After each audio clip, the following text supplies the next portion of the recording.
What me say, Gigi? You say, hi guys. I don't say hi guys.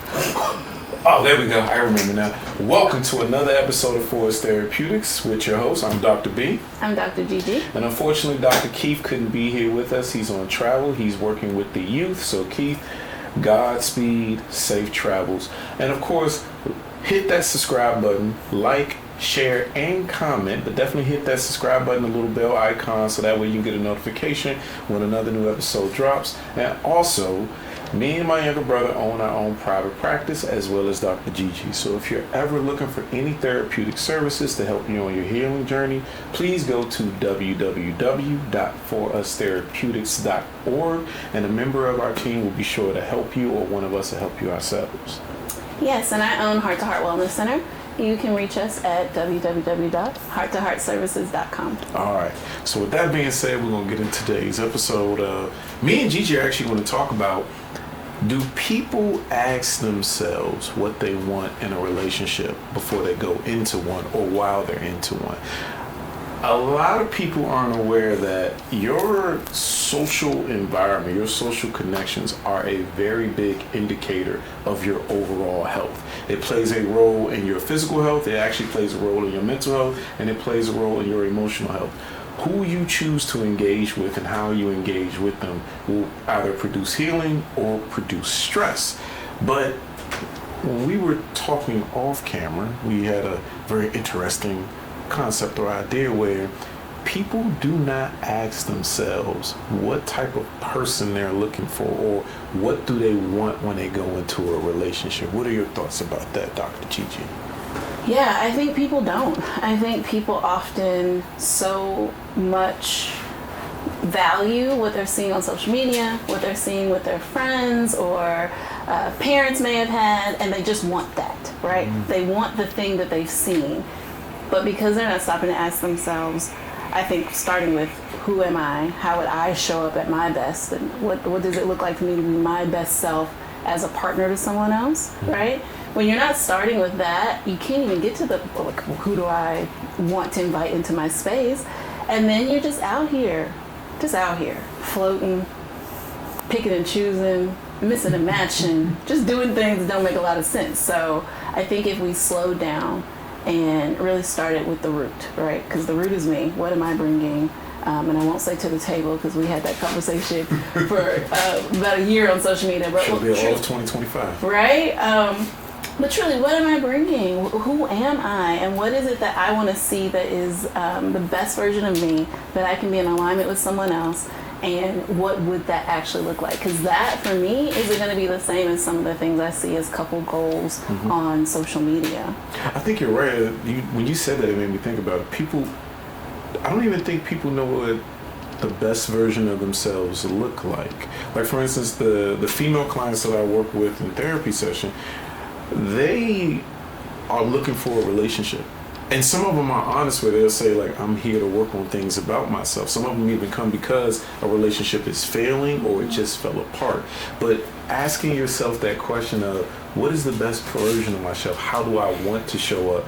I don't think a lot of people ask that. And the reason being, if I was to take a wild guess or stab in the dark, I think they might be worried that they don't have an answer to that question. Like, do people actually think to ask that question? I would venture to say no. When was the last time someone felt the best version of themselves? What does the best version of themselves even feel like for them? Right. Do they even know that they might have never had a best version of themselves? What have you seen in therapy as far as that topic showing up as the best version of themselves? I think with my clients, we have to really take the time to unpack when those relationships fall apart, and we often get them in therapy because they're grieving, right? Mm-hmm. The loss of that relationship. And as we sort through what went well, what didn't go well, what they would like to see happen again in the future, what you want to take forward with you, things you absolutely never want to deal with again, as you're really sorting through and growing from that relationship, a part of that healing should be, what about that brought out the best in me? What about that connection brought out the worst in me? Things about myself that I didn't like and I didn't I'm not proud of, right? If you can't own those spaces, you can't fully grow and heal and be ready for the next relationship, in my opinion. I agree with that. So but that's an inaugural part, I think, of the therapy process. And I think when we're talking to our friends, which we love our sister circles, I don't think we always are getting that level of dialogue, right? And it's important. It's important to think that deeply. No, I said I agree with 1,000% with what you said, because whenever I'm working with couples and there's a ripple or rift in a relationship, I always ask, what do we each contribute to this situation? Right. Right. And a lot of times, me and Keith talked about this a couple seasons ago, and they're on the topic of infidelity, and I'm always saying, okay, what did we both contribute to the infidelity? I didn't contribute anything. That person went out and cheated. Right. While that may be true on that end, it's also what could have changed in the relationship itself is how I'm phrasing it, that could have prevented that. And I like how you said that, what did I gain from this relationship that made me good? What did I do in this relationship that kind of brought out the worst part of me? I think that part is important, because no one's the bad guy in their own story. Right. We're all benevolent. No one's it can't be me. It has to be them. You, obviously. Obviously, right? Like, why would you not want me, right? Yeah. And I think that level of reflection is what's missing, that every encounter or every interaction with another person is a growing opportunity. I mean that from a therapeutic standpoint, because when people form their personalities, they form their personality around the people they meet and the environment that they're in. Mm-hmm. Different people can either garner the same reaction, a different reaction, or a modified similar reaction as far as being the same. When you open up your heart to somebody to be vulnerable, you might discover things about yourself you never realize, because they have the capacity to really hurt you. Yep. Or you fall in hope and you don't want to leave and you stay longer than what was intended. Sorry, I got long-winded right there. No, I'm following you and I'm listening. Yeah. When I say falling in hope, this is what I mean, everybody. When you're in a very toxic or tough relationship, that person will give you flashes of greatness. That's what I call them. They're flashes of greatness where, so you can be who I want you to be. Mm-hmm. When you choose to be. Mm-hmm. I see. So instead of you taking the majority of the information that shows you that they're not who you want them to be, or they're not who you need them to be, or they're not healthy for you mentally or emotionally, you take that flash of greatness and you go, but I've seen it. Right. So I'm attaching to it. Exactly. I'm gonna stick it out and I'm gonna stay. That's what a flash of hope is to me.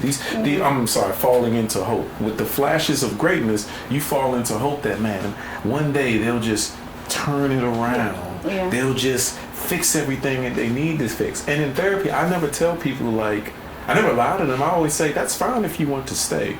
I never tell people what they should and shouldn't do in therapy. I do give them recommendations. So if they flat out ask me, Dr. B, what should I do?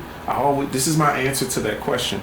If you want to stay, that is your right. And I'm not going to judge you, because I don't want you to choose to stay and think that you can't talk to me in therapy about it because you think I'm going to judge you negatively. I'm not going to do that. If you choose to stay, you can stay. But I always say, you need to ask yourself this question when you fall into hope. How much more evidence do you need to see to accept that, yes, they can change if they choose to, but they're not choosing to the majority of the time? Right. That's what I mean by falling in hope. Right. I also think of that as conditioning. Yes. Right? You are conditioning someone to expect the bare minimum from you, essentially, right? And I think when I watch friendships, I watch clients deal with less than what they deserve. We always say, it's self-esteem, you don't love yourself. Sometimes, but often it's the falling in hope, and you're just fighting for this thing to be more than what it actually is. So a process in that is your partner conditioning you to expect these little breadcrumbs or bad behaviors, right? Mm-hmm. And then you get to a point where it becomes the norm. And then I typically see people get to the point where they're over it and they're ready to leave because the conditioning didn't happen properly, right? And then they were taken completely off guard. It was usually the same bad behavior, but they were taken completely off guard, or they were really embarrassed this time, or something like that. And the conditioning, there's like a flow to it, right? You condition the behavior, you make up for the behavior, you guys are back in your honeymoon phase and everything's right. But if you get out of that flow, it usually yanks a person out of the fluidity of what they had, and then they usually like jolt them into change, if that makes sense. No, that does make sense, because you're not giving me the same response that you normally give. And when you were saying that, it made me think that I have a friend, and I'll never forget this. It's speaking about conditioning. He was so accustomed to cheating, right, that we was talking about it one time. And he came to me, he said, Brian, I normally cheat. She catch me, I go buy her something, we get over, we move on. And he was like, this time was just different. Like, there was an ultimatum laid out. Like, you do this one more time, I'm going back home, and I'm gonna take the kids with me. But laying that ultimatum actually made him change his behavior, because he didn't want that to happen. And when you was talking about conditioning, it made me think of something that, are we conditioned, like, culturally, to just accept certain behaviors sometimes, right? Like, getting rid of all the clinical terminology. Like, as I sit and listen to what you're saying and think about the women that came to therapy, I think about how women are very, very patient with men and infidelity sometimes. So, like, it's a norm. Like, you gonna leave him because he cheated? Oh, you gonna be crazy. I know, right? What? Hey, I'm not gonna. I am. You know what? That's so funny. Like, I can see the logic in that, because if you came to me, how do I word this right? Did you try to figure out how to word this? Yeah, I know, right? Like, hearing somebody say, "Are you gonna leave them because they cheated?" And if somebody was to say, like, "Well, everybody gonna cheat," I actually believe that. Like, cheating's not gonna go nowhere. No, that's the part I believe. It's not gonna go anywhere from mankind. Okay. No, I think that people grow out of it. I do believe that. I do believe that when you find somebody that you care about and you truly love them and you're truly invested in it, male, female, however you identify, you will grow out of that, because the fear of hurting them is just too great. I think that people grow to that point. I'm talking about the concept of cheating. That ain't going nowhere. It's as old as time. Yeah. It's been here forever. So when I say I feel as though that we are conditioned that way, we accept that is a reality. So that phrase, you're going to leave them because they cheated, and somebody's rebuttal is, well, most men cheat, most women cheat, cheating ain't going nowhere, you might as well, stick it out. I find that to be fascinating. Me too, Brian. But hold on, here's the reason why. Because it's different for men. Say more. Okay, I'm gonna give you an example. Say more. No, I'm gonna give you an example. I don't think men are as forgiving to cheating as women. No, you're not at all. Your egos are not equipped for that. I agree. That's exactly it. Yeah. Our egos are not equipped for that. I think it's fascinating that women will stay for years, because a man is cheating on them. And when I talk to men in therapy, not about my other concept, but about the concept of cheating, most men are like, oh yeah, nah. They might forgive one, and that one is contingent upon one thing usually. Which is what? Can I? It's not very professional, but usually I'm gonna speak within the black community. I'm gonna speak within black men in the Washington D.C. area. If you engage in oral sex with the person while cheating, most men, that's a deal. Well, that's the line. I'm not like that is for most men, that is the deal breaker right there. Huh. Like that right there. That's not what I thought you were gonna say. What did you? I thought it was gonna be performance based. Like if no. Said like if you she enjoyed that experience more, that would be like I could never go back. Maybe.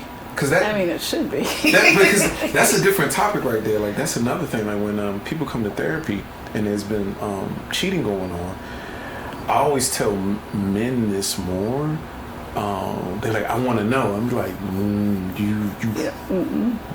some truths you cannot erase from your mind. Yes, like you have to brace yourself for that, because you can't unhear what you're going to hear if you truly go down that path.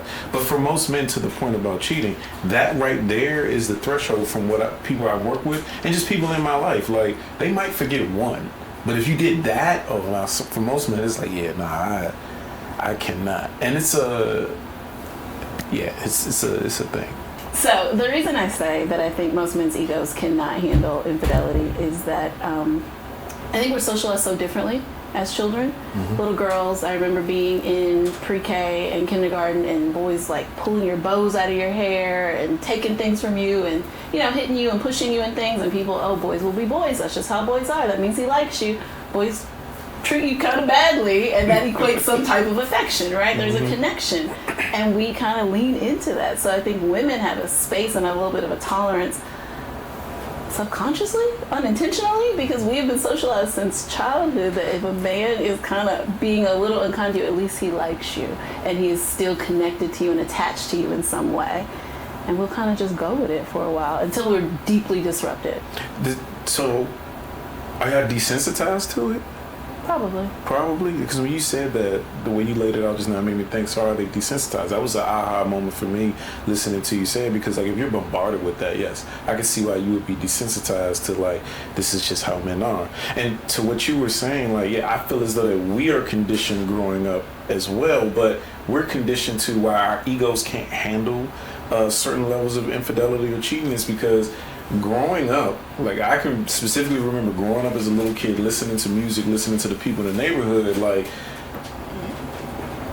I can't find the right phrase for it, but the regular phrase back in the day was, stunting on somebody, showing that you're better than them, you got more women than them, you got more money than them. That's a sport within like the male culture by and large. Like, I'm doing this, I got more, I'm doing better. That denotes success. So doing that becomes a habit. The reason why the male ego, in my opinion, can't handle it, and this is one reason, not all reasons, but if I say I love you, right? Like, if I love you and I choose to be with you and forgo all these other people, then you go out here and sleep with somebody else, I'm pretty sure that he is saying, man, you over here doing this for me, and I bet he love you, and you finna leave here, go home, cook him dinner, give him kisses and hugs and everything. That's the ultimate disrespect, because now there's a guy running around here. Actually, you got me out here looking stupid. There's a guy running around here, I'm out here. DMX made what song was that? The daggone song where he was God dang it, I can't remember the song right now. But this whole song is about him being with somebody else's girl. Like, that's literally the whole tripping. No, not tripping and falling. That's not the song. It is gonna come to me as we keep doing the episode. But he made a whole song about that. Literally, he said, ran up on some cat he thought was me and started flexing that song.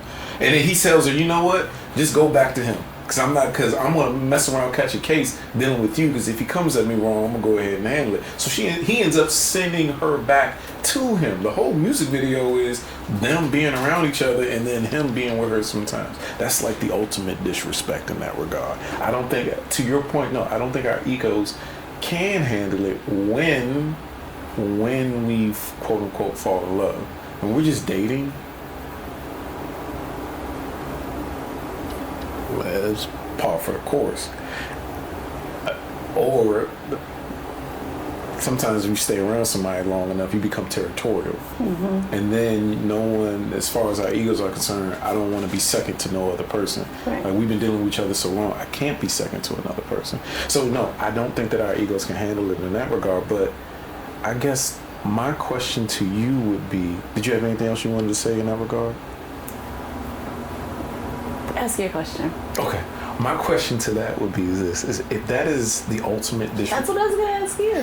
What was you going to ask me? Go. Same thing. I think. Go ahead. Keep going. If that is the ultimate disrespect for men, what would be the ultimate disrespect? I was going to ask you why would it not be the ultimate disrespect for a woman? Okay. So what would? Well, that's actually interesting. Then. Why is that the ultimate disrespect for a woman? I think yes, and right? And, You know, okay. it's like yes and. I think the ultimate disrespect, there's some commonality. Like you mentioned, men feeling like another guy has an upper hand on you. I think that the embarrassment that a woman feels when this person that you have, you know, I love, this is my man, I'm posting pictures, we taking trips, like this is my partner. And now everyone knows that this partner is doing all those same things with someone else at the same time they're supposed to be connected to you. I think it's obviously, it's very disrespectful, but I think it gets to ultimate, because I think women should not, but I think women, as we mentioned earlier, will deal with infidelity a little bit more when it's clandestine. I think when it is out and in front of you and you have to answer to your girlfriends and your mama and your cousins and everybody's looking at you and trying to figure out like, well, what's going on? That's too much. That's a lot. Yeah, no, so when it's public, you got me out here. And when it's public and when it is not a fling. When it's not just like, he met this old dusty girl and they went home and did whatever, but he didn't met this girl and they talk on the phone all the time. And there's a level of intimacy. And he is showing up for her with, I don't know, flowers and candy or whatever, right? Like he's investing time and energy and resources into this person. That, like, you have feelings for her. I can see that. There was two things that came to mind. There's two directions to go in. And I'm going to say this part first and pivot to the other one, is that I can see that because it's one thing, I've heard that in my own life, right? Like, Brian, you're not just, it'd be one thing if you were just sleeping with them. You're out here like formulating a whole side relationship with them.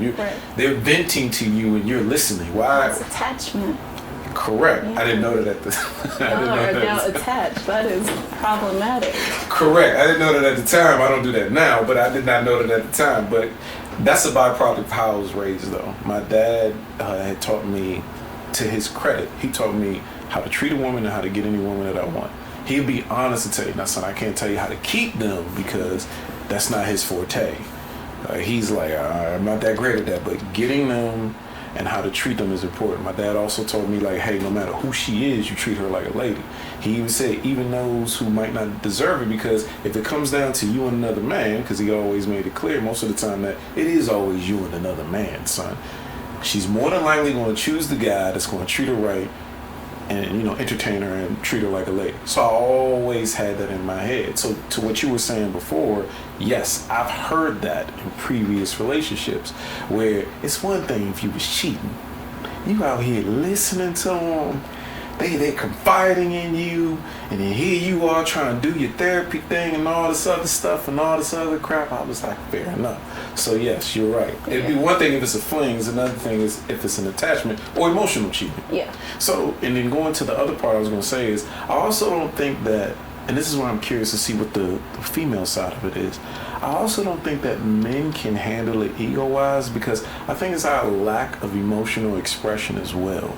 Like, it is a devastating thing. Don't get me wrong. But I also think because it hits so hard and most men probably have never given air to just regular hurt. Right. Like losing a team, being disrespected and not trying to turn it into losing a match as a part of a team, being disrespected, not trying to turn it into a fight, like not expressing our emotions and getting to know our own emotions a lot. I feel like our ego can't handle that as well because for us, I'm not saying it's 100% true, but for us, I think that because we lack opportunities to express ourselves emotionally, it could be really crippling and debilitating, like to an extreme degree. I've had men in therapy, like that one bad heartbreak changed the trajectory of how they went forward in relationship. Now, I ain't never done it with nobody else. I refuse to put myself in that type of pain.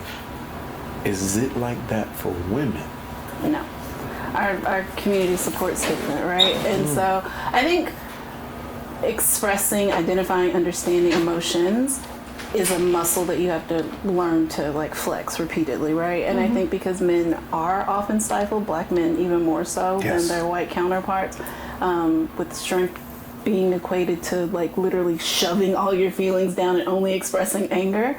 If that's all you are getting opportunity to express, then when you do have hurt or betrayal, your partner cheating on you is an absolute betrayal. That hurts in a very different way than just anger. You know what I mean? So like, if you've not had the practice or the safe spaces to be able to let those feelings out, you don't know how, right? So for women, we do have those safe spaces with our female counterparts, right? And I mean, with your grandma and your mom, and then your actual, peers, and you're able to sit and cry your eyes out. You're able to sit and say the most heinous, awful things about the person, and whatever you need to express to get it all out on the table. And there are going to be people around you. There will be people around you that are, yes, let it out, and you should. That's an interesting dichotomy there, because men, like, you have a support system. You go talk to your boys, or in my case, I talk to my dads about it. But it's the same answer. It's, don't worry about it, man. Mm-hmm. Don't even worry. We're gonna get you another one. Yeah. Like literally, like you're all right. Yeah, you okay? We're gonna go get you another. But it's not even just the you're okay part. I think in my head, like as you were saying that, I'm conditioned to let's just find another one. Yeah. Like it's and take all your hurt and brokenness and dump it in her lap. I've even made jokes about that. I've made jokes where like I've really been in love with somebody, and I was like, man, if you hurt me, I swear to God, the next 10 women gonna feel it. I'm gonna tell them who you are. That's the most toxic thing I know, right? Yeah. Instead of dealing with that's the truth, though. That's what happens. Correct. Yeah, I use that as an example because think about how you laid out your support system versus how I laid out my experiences with a support system, right? You were given room to cry, say the most heinous thing. They rallied behind you. They didn't dismiss it. They let you express it. My dad, I love that guy. That's my guy. He's never told me never to cry growing up. He's always set parameters, though. In that regard, like if it's someone that I loved and like I had my heart broken, he'd be like, hey man, I don't want to hear nothing about you about to kill yourself. That's what he would say. He would say, I don't want to hear none of that. He said, son, you could cry, but I don't want to hear you say you about to kill yourself. You can easily go out and get another one. All right, they come in different shapes, sizes, with different colored hair. You go get yourself another one. Go ahead, let it out. But I don't want to hear you. I appreciate him for that because he's like, it's not worth killing yourself over. And I juxtapose that to my friends. It's like, you all right, man? You okay? It's all right, big dog. We're going to go ahead and get you. We're going to go out tonight. Yeah, we're going to go out tonight. We're going to go ahead and get a drink. Matter of fact, we're going to invite him to the table. You want to hit the strip? One. Yeah. Whatever one you want, I'm going to go get them for you.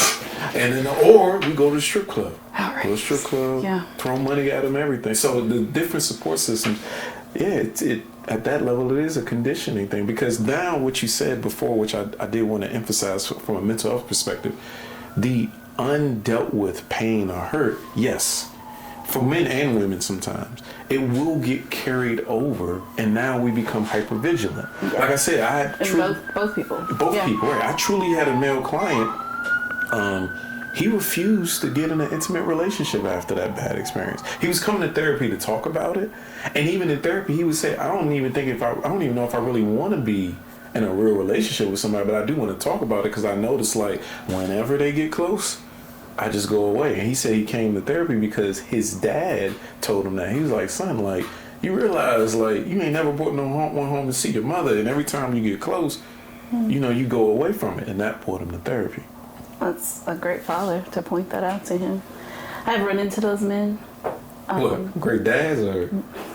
Well, they've been dads, but the men that are hurt, that they have had significant relationships in their lives and they have fallen apart for whatever reason, but they felt betrayed or hurt and weren't able to heal. And they did the 3-step plan, right? Like go get punched in the shoulder by somebody, go to the club, get a couple drinks and grab a few more baddies, right? And that's been the rinse, recycle, repeat thing that they've done. And then they met me. And they weren't able to separate their feelings from me, right? I literally, kid you not, met a guy. He was nice. I'll leave that part out. But he literally told me he loved me. L-word, love me. And I was like, really? I know, not the nicest response, but that was my response. I wasn't judging. I was we weren't in a relationship, right? Because he was very clear that he wasn't ready or wanted to be in a relationship. But you love me? That's weird. you should talk to someone about that, because that is a huge dissonance between what you actually are capable of doing and committing to versus the feelings that are brewing for you and the fears that you have surrounding those things. They're stopping you, right? You're capable of feeling love because you're a person, you're a whole person. And who wouldn't love me, right? Obviously, duh. But you got all this stuff that you're carrying with you that is stopping you from getting into spaces with people that, like, I couldn't even see him, which is why my face, I was like, oh, for real? Tell me more about that. Because how could I see you in that way when, like, what screams at me is all these spaces that you aren't able to allow someone to get close to you because of. But even just the spaces that were, I guess, infringed upon was more than he had let other people in. So for him, that felt like love, right? And I think I say all that to say, when men are not able to be given safe spaces to express emotions, I think it creates a confusing space for emotions. That was not love. What we were experiencing was not love. But because he was so hell-bent on keeping people out of an emotional space, just the little bit of emotionality that he shared with me, he felt like was love. Does that make sense? That does make sense, because it made me think about a story where, like, I've been with women, and the last panel I did, someone asked the question, like, have you ever had an experience where you showed up in a way that you didn't want to show up? I said, yeah. The experience was, I was dating somebody who was in love and wanted to have a relationship, and I kept making it clear that this is not that. I'm not here for that. I don't want to connect in that manner, in that regard. And I've learned in what you just said, I've also come across somebody that said, like, they loved me and I had feelings for them, but I wouldn't necessarily call it love. And they'll ask, well, what are we doing? And I've noticed when I was listening to you that when women see potential, they fall in love with it and they're ready to move forward. And we had opened up with showing up with the best version of yourself. And the second person I was talking about, if I was to entertain a real relationship with them, I even made it clear. I said, no, you need to go talk to somebody. You have some underlying issues that I wouldn't want in my life. Mm-hmm. And you may be asking, what are those things? That there was a lot of emotional volatility there. Mm-hmm. Like extreme, when I say emotional volatility, to define it is like, when they were happy, they were really happy. But then when they were angry, it was scary. When they were sad, they were really sad. And then when they were hurt, they were vengeful. Those are the extremes where, when I was listening to what you were saying about that experience, the experience on the other end for me was, there comes a point where just because you can express every emotion doesn't mean that you can properly navigate every emotion. So because you're so willing to connect with somebody or eager to get into what you feel is a healthy relationship, can you navigate those emotions as they come up and down like that? Because that person, me and that person ultimately didn't end up together, but the emotional volatility was a no-go for me because it was just too extreme. Like, I don't mind you expressing yourself. I don't mind you coming to me holding me accountable. I don't mind you coming to me telling me if I'm hurting you. I don't mind you coming to me telling me if you like me. I'd rather you communicate what you like and don't like. What I do mind is how that manifests. Right. Like, I know for a lot of men, when I meet them in therapy and when I listen to just the general public at large, we don't want to be talked at by the woman that we're trying to give our lives to. Right. I can't. For me, like, or for most men, I would venture to say, is a big thing is love and respect. And I think that most men would say that they're synonymous. If you love me, you're going to respect me. So therefore, you're going to hear me. You're not going to talk at me, shout at me, or overtalk me. How you show up in those points of, well, if I love this person, I'm ready to be with this person. Or are you willing to change certain things in a healthy way to make it work? Like when you said there with that guy, he said he loved you. You don't know what love is, man. Yeah. You just said that you didn't want to be in a relationship, but yet you like the idea of me, mm-hmm. or you just becoming territorial of me. But when you said it made me think of the opposite end of my experience of when dating certain women, they're ready for a relationship naturally, but then they show up in an extreme way.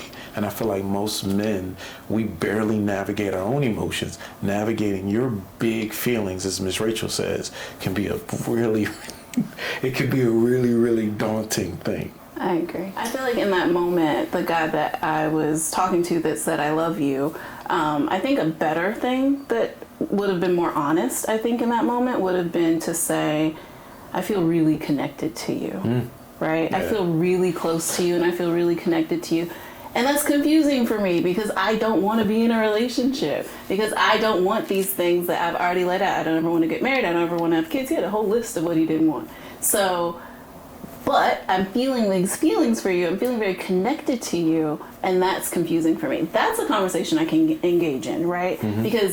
Because I am a woman that is able to think through and understand who I am and what I need and what I'm looking for and what is a proper alignment for me. He was not an alignment for me for a variety of reasons, not just that he was so emotionally closed off. You can't grow with someone that's like that, right?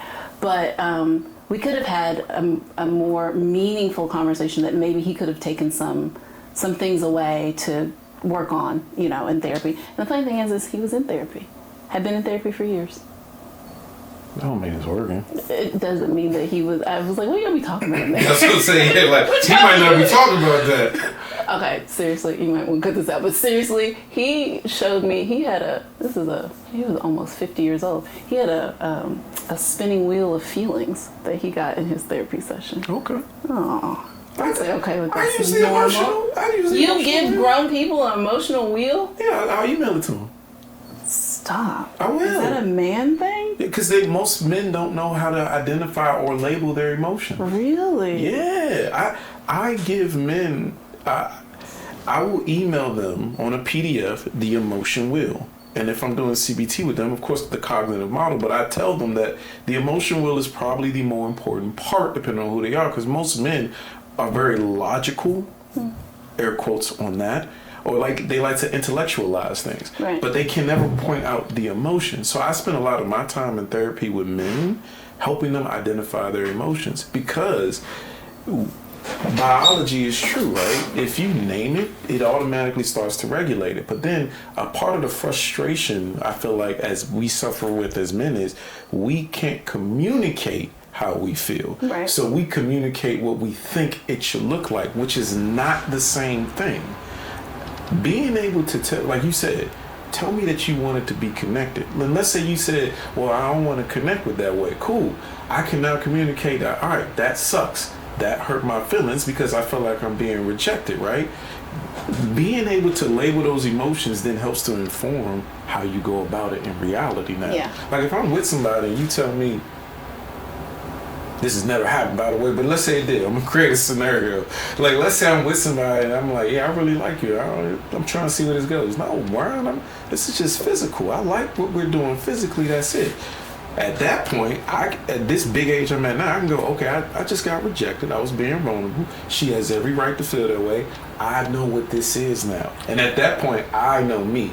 I would dial it back. Because if I'm starting to like you, I'd rather dial it back now than watch you dial it back for me when you find somebody that you're really interested in. Exactly. So that's why I say, like, yeah, the emotional wheel is really... I love the emotional wheel. I just have never used it with adults in that way. Like, so, like in a physical take this and spin the wheel kind of way. I've already used it. The emotional wheel is a tool that we use in therapy that is, and there's different versions, but I like the ones that start with like big words like anger that people are really familiar with, and then it'll have other spokes of underlying feelings that you could be feeling. Do you do the one with the core emotions in the center and the rest of the moods out? Mm-hmm. Yeah, that's the one I use. Yeah, I love them. I love them. I use them a lot with kids, young adults, and but I don't treat as many men. Most of my population is women and children. Yeah. So I'm sorry. No, I'm just saying I'm regulating myself because I was really like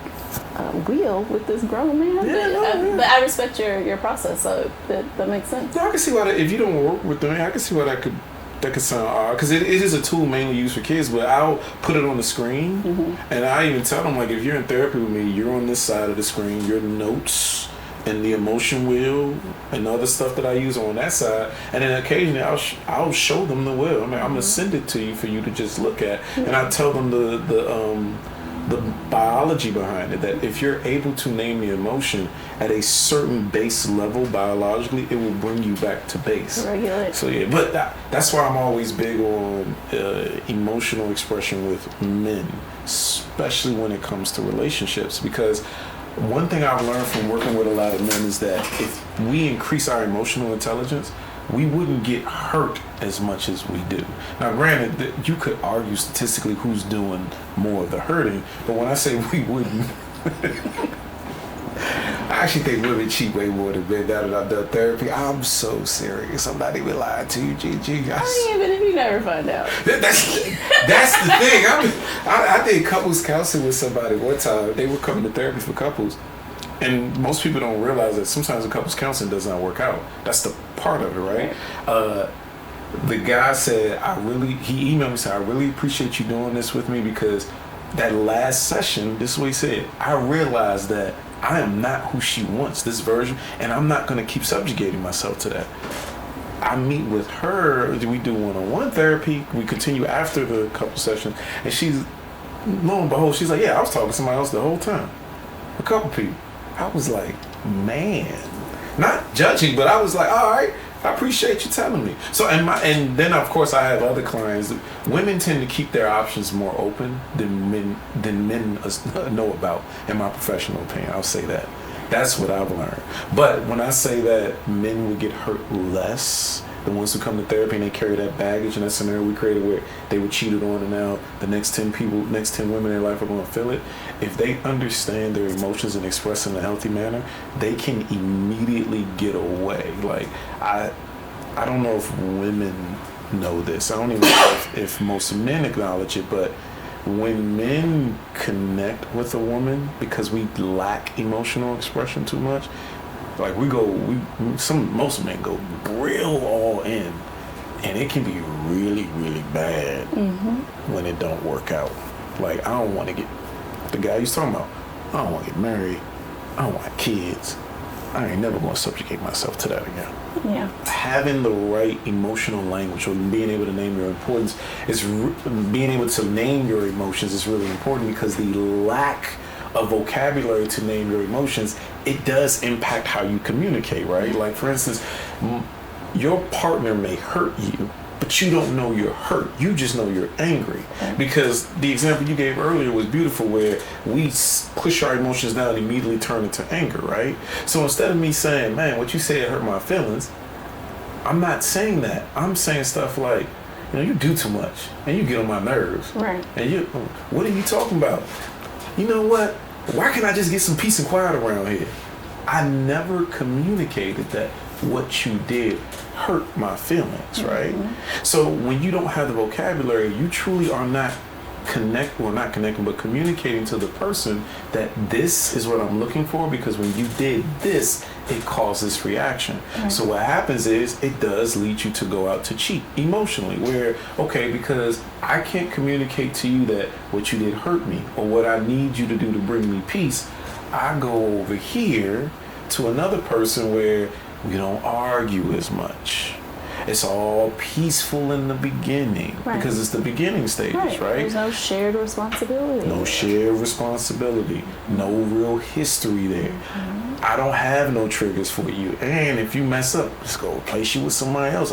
It's an easy exit. Emotional cheating is when you basically, the example that I did earlier that you talked about, right? Where we're now being vulnerable with one another. We're now being intimately intense with one another. Brian, what does intimately intense mean? Our conversations are not just surface level. We're now connecting and sharing intimate parts of ourselves that we are now building emotional tethers to. It's the law of reciprocity. If I'm vulnerable with you, you are ultimately going to in turn be vulnerable with me, and we're building a bond. What does that mean? The fact that we were vulnerable together means that I can trust you. You won't judge me. This is a safe space. Oh, I like you. Right. I like what we do physically, and now I like what we do emotionally, because I can talk to you. Oh, you really care. And it's a two-way street. I really do tell a lot of people this, clients and friends in my personal life, that if you cheat, I'm not going to judge you. I'll never judge you. But I do give a warning. If you stay too long, you will get attached. That's just basic psychology and biology. Yeah. There's 4 keys to liking: intensity, frequency, duration, and proximity. Yep. If you hit all 4 of those, Trouble. But yeah, that's what leads to emotional cheating. So that lack of emotional vocabulary, it will cause you to go out and look for peace, comfort, or connection elsewhere because you can't properly communicate what you're feeling. Instead of saying, yeah, I was hurt, we arguing about something that's completely irrelevant. That's not even pertinent to the topic. Right. Like, we're not even talking about the real thing at hand. We're talking about, like, why you always talking? All you ever do is talk. You could have just said, hey, you know, what you said kind of hurt my feelings a little bit. Right. So that's why I think that is really, really important, both for men and women, but more so for men. Right. And I do think that, like I said before, if men understood more emotional vocabulary, they can bow out a lot quicker. I wonder, would that be the same for women? Well, I think in that scenario, on the other side of that as a woman, there's a lot of internalizing that's going to happen, right? So if I'm partnered with you, say we're married or we're coupled or whatever we're doing, and we're living this life together and you can't communicate with me that you didn't like what I said or something that I've done that has hurt you in a deeper way than just spouting off these kind of nonsensical things that have no meaning. But then you can go out and have a light and airy connection with someone, and because of the lack of shared responsibility, the lack of history, there are no triggers with this person, it's all just fun, and now you've created this intimacy and this emotional attachment to this person. I'm left on this other side saying that I'm the one who invested my time, my love, my energy, and all these things, and you couldn't even communicate with me.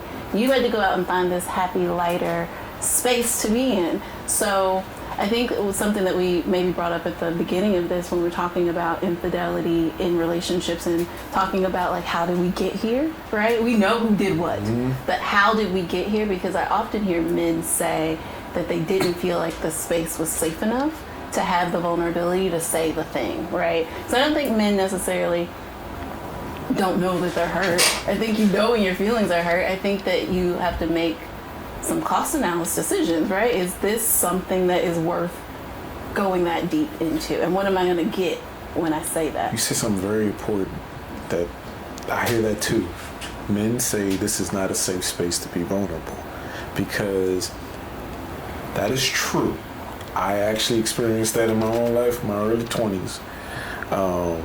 The person that I was with for the longest period of time at that time, I would never be vulnerable with them because it would be weaponized against me in an argument later on. And I learned very quickly, I'm good. Yep. And of course, what I do, I find that comfort somewhere else. But yes, a lot of men do say that they do.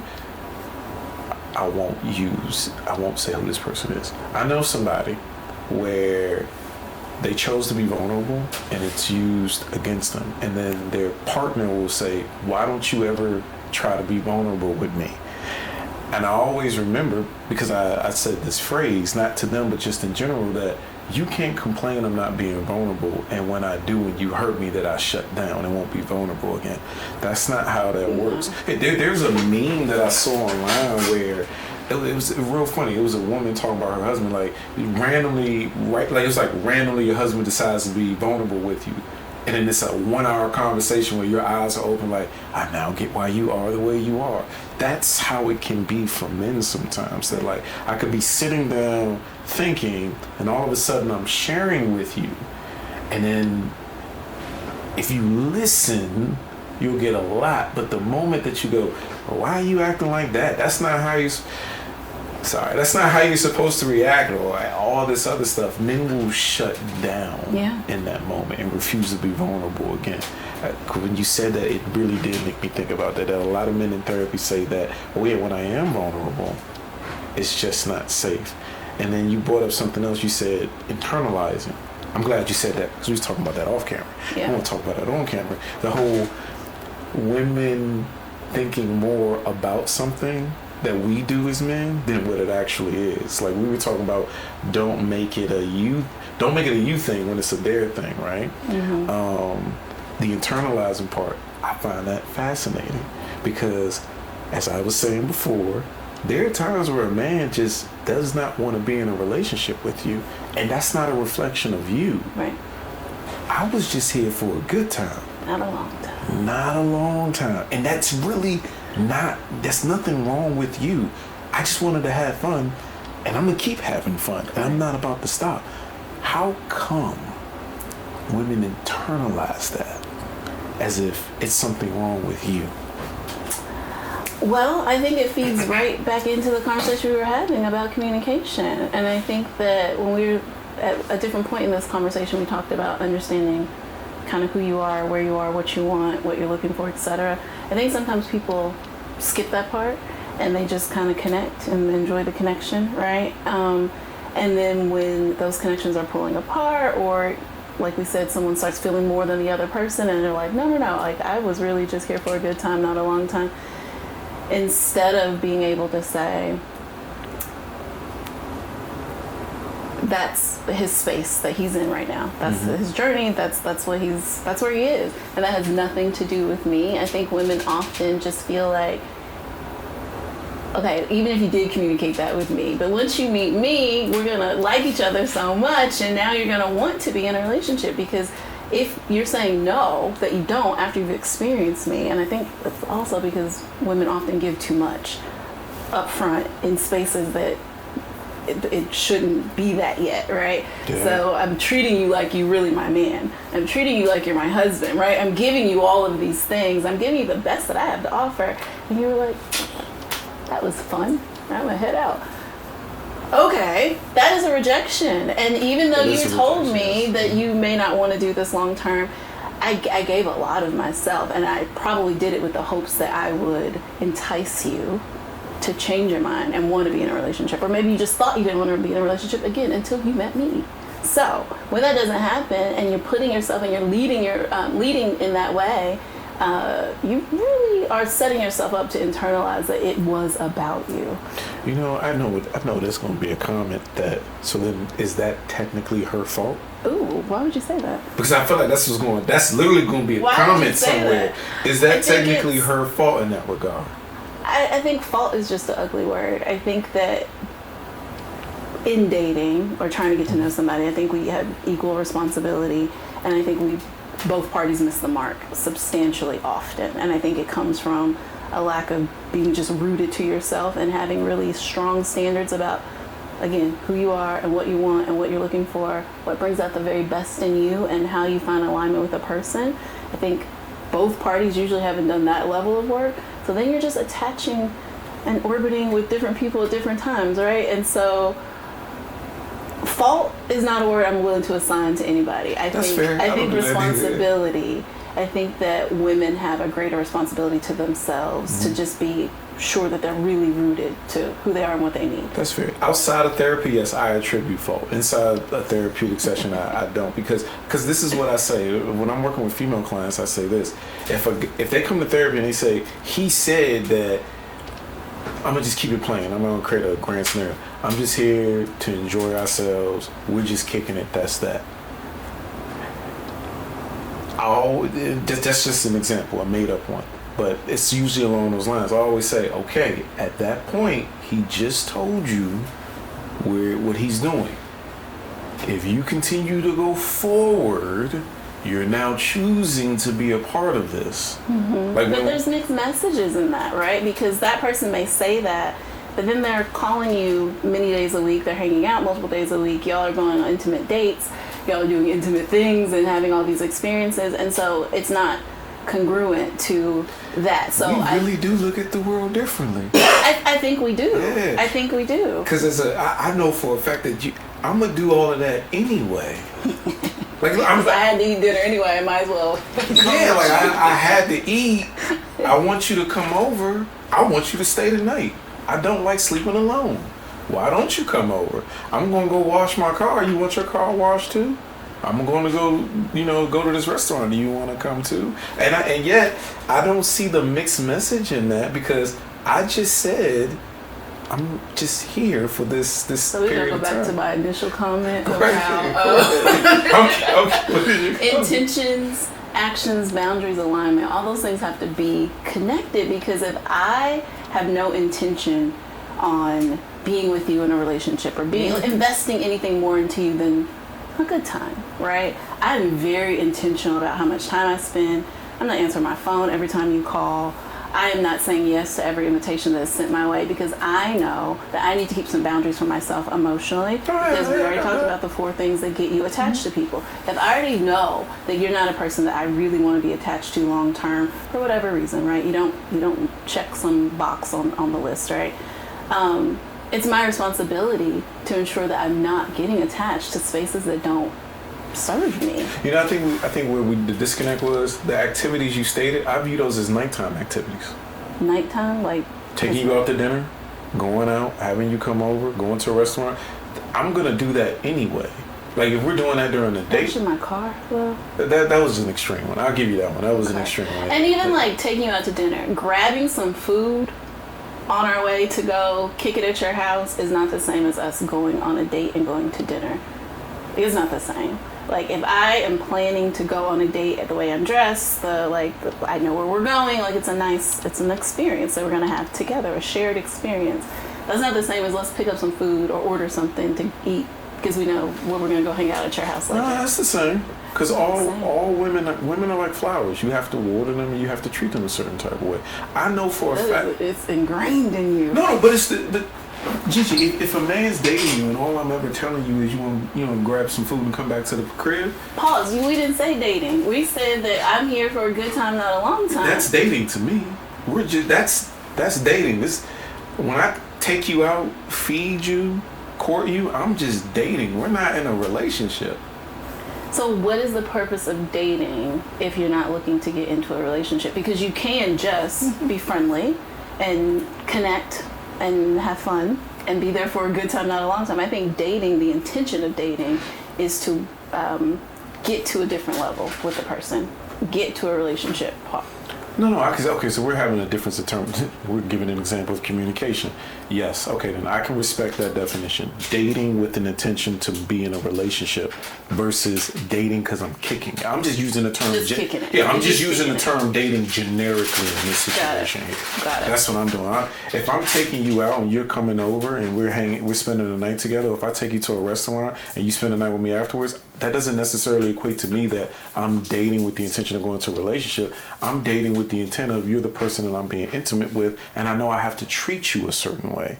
I can't just keep hitting you with the, hey, pack your overnight bag with your bonnet on and grab some, some. I mean, this might be controversial, but I feel like you should. Okay, I feel like that. You should. If you're as a man or a woman, right? Mm-hmm. If you know what your intentions are, like. Let's use the example, like your little taxi cab light is not on, you are not accepting any fares, right? Like, but we can kick it vibes versus spend time, get to know each other. Even everyone's boundaries are different, but even just spending the night, right? Like the pillow talk that happens before bed, when you wake up in the morning, like those are intimate spaces that we don't need to create if you know for sure that your intention with me is really just to do the stuff we did in the bed. I agree with that. But if you don't tell me that you're okay with that, I'm going to, and this could be a fault on the male's part, I'm going to assume that you, like every other woman, here, at least in the United States, want to be treated a certain way. I agree with what you said. If we can have a conversation where like, hey, this ain't going nowhere, I hit you up, you hit me up, I bring some food past, you bring some food past, I'm cool with that. I agree with that. I feel like though in the male's mind though, that's gonna have a shelf life with limited access though. Yeah, and you're being manipulated. And I'm not talking about the shelf. The shelf life part is not the issue. The limited access part is the issue. Mm-hmm. Yeah, that's why I feel like, that's why men won't do that. Yeah, manipulative. Yes, it's manipulative, and I think that you got to be 10 toes on your point, right? Mm-hmm. Like I don't want anything more than this. And this is what that equates to for me.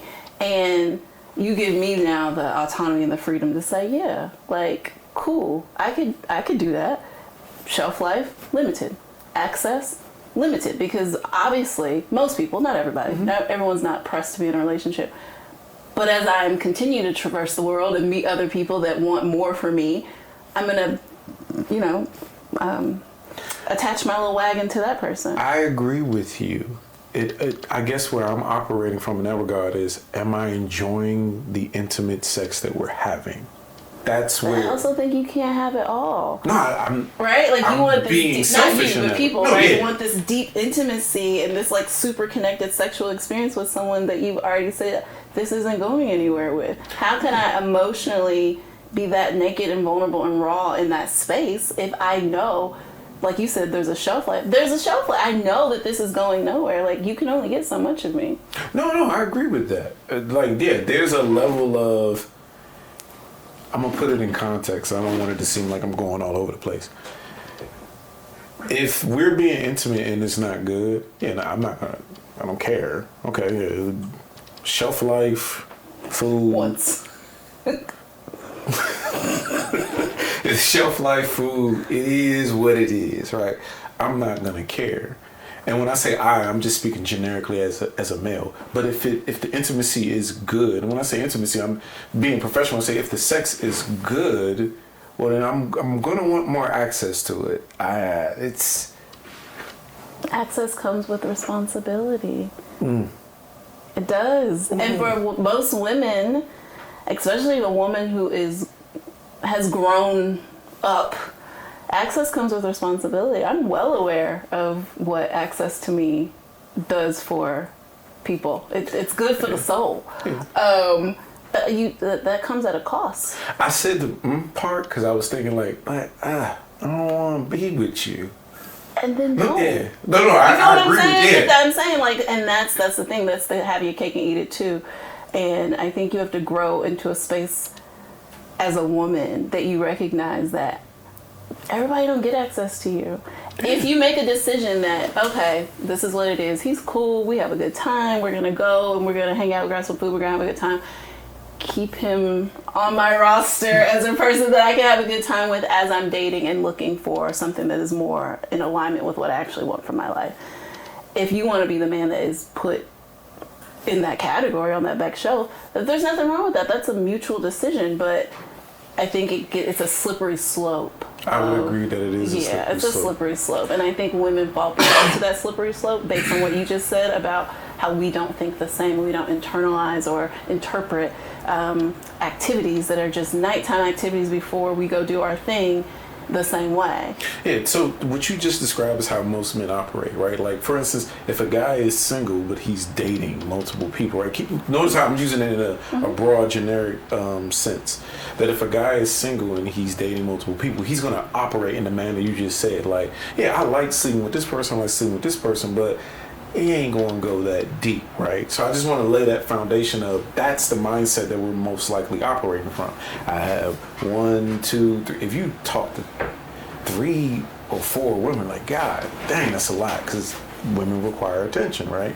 So yes, I'm going to operate in that manner. Like, yeah, this person's for this person, this person's for that purpose, this person's for this purpose, and it won't go any deeper.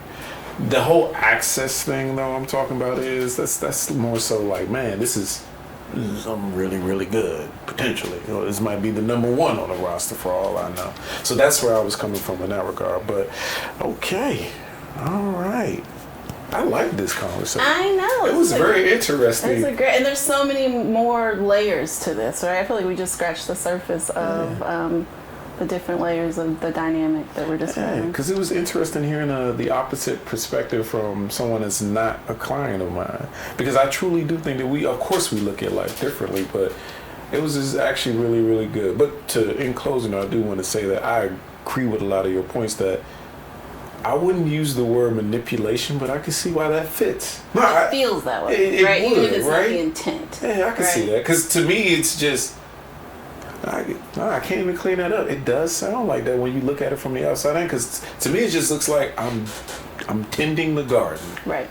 I know that you need. I like it while it's there. I like that dandelion. Right? Dandelions are weeds. I use the analogy of because that dandelion eventually got to get up out of here. But I'm gonna throw a little water on it. I'm gonna throw a little. Whatever dandelions like. Ladies, don't be the dandelion in anyone's garden. Don't be the dandelion. Don't be the dandelion in anyone's garden. I am a hydrangea. Treat me as such. Well, We hope you liked today's episode. Hope you got something out of it. That was a first for me. Normally when it's just me and Keith talking about these things. I'm glad that you're here to talk about it. But as usual, like, comment, subscribe, and share. Hit the little bell notification icon. That way you can get updates when a new episode drops. And once again, this is the Forest Therapeutic Podcast. And if anybody is looking for help on their mental health and healing journey, please look us up at www.foresttherapeutic.org. And I'm Dr. Gigi, and you can reach out to me at www.hearttoheartservices.com. all right, take care, and we'll see you later. I thought that was good. That was fun. That was interesting.